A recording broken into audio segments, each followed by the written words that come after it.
Okay, so I'm here with psychotherapist Ed Bloch, and we're introducing a new neurotechnology to Overland Park that's pretty remarkable. And talk about what the importance of the brain is, and this neurotechnology, what importance it has in somebody's life potentially. So we spend a lot of time on our health. We spend a lot of money on our skin, and we take supplements for our heart, and we do everything we can to keep our physical body looking and functioning at the highest level. We pay very little attention to our brain. And our brain is the engine, that drives all of our experience.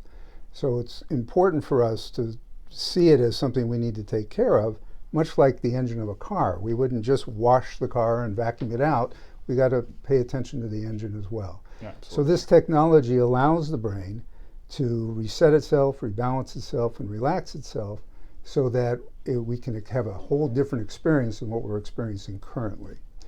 And one of the things about the brain that we forget is that we tend to think of it as something that is a rational operator in our lives, but it's not. So we live in a culture where the person who gets on the plane is the rational one, the one that doesn't want to get on the plane is the irrational one.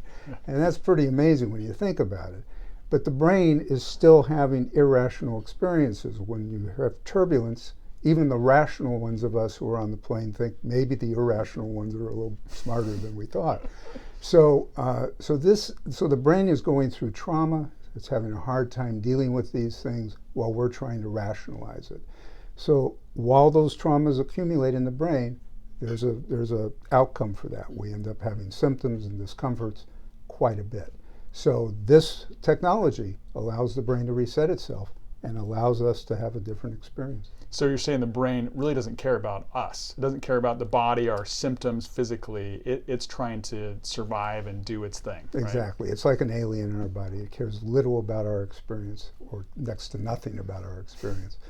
Doesn't even know that we are having an experience. So the brain can create a pattern that it sees as a survival technique, and we can have symptoms as a result of that, or discomforts as a result of that, and the brain just doesn't care. Yeah. So resetting the brain and helping the brain can really have a big impact on our lives. We're excited.